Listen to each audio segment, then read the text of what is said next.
Chapter 2. Then Joshua son of Nun secretly sent 2 spies from Shittim.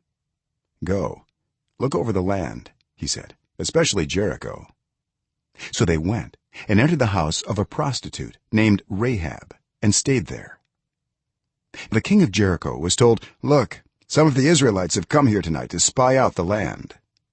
So the king of Jericho sent this message to Rahab: "Bring out the men who came to you and entered your house, because they have come to spy out the whole land." But the woman had taken the 2 men and hidden them. She said, "Yes, the men came to me, but I did not know where they had come from.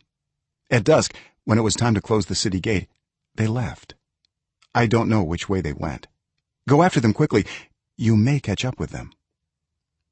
But she had taken them up to the roof and hidden them under the stalks of flax she had laid out on the roof. So the men set out in pursuit of the spies on the road that leads to the fords of the Jordan.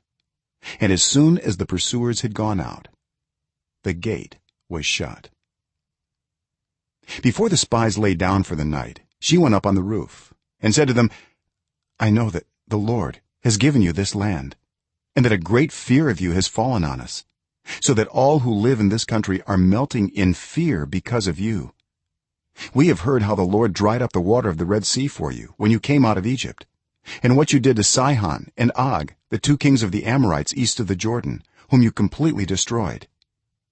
When we heard of it, our hearts melted in fear, and everyone's courage failed because of you.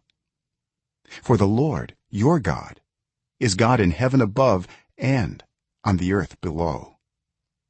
Now then, please swear to me by the Lord that you will show kindness to my family, because I have shown kindness to you. Give me a sure sign that you will spare the lives of my father and mother, my brothers and sisters, and all who belong to them, and that you will save us from death." "Our lives for your lives," the men assured her. "If you don't tell what we are doing, we will treat you kindly and faithfully when the Lord gives us the land."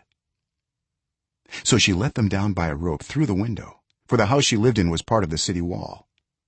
She said to them, "Go to the hills, so the pursuers will not find you. Hide yourselves there 3 days until they return, and then go on your way." Now the men had said to her, "This oath you made us swear will not be binding on us, unless when we enter the land you have tied this scarlet cord in the window through which you let us down, and unless you have brought your father and mother, your brothers and all your family into your house. If any of them go outside your house into the street, their blood will be on their own heads. We will not be responsible. As for those who are in the house with you, their blood will be on our head if a hand is laid on them.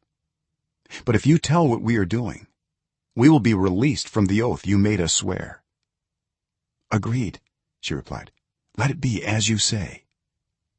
So she sent them away, and they departed, and she tied the scarlet cord in the window. When they left, they went into the hills and stayed there 3 days, until the pursuers had searched all along the road and returned without finding them. Then the 2 men started back. They went down out of the hills, forded the river, and came to Joshua son of Nun and told him everything that had happened to them. They said to Joshua, "The Lord has surely given the whole land into our hands.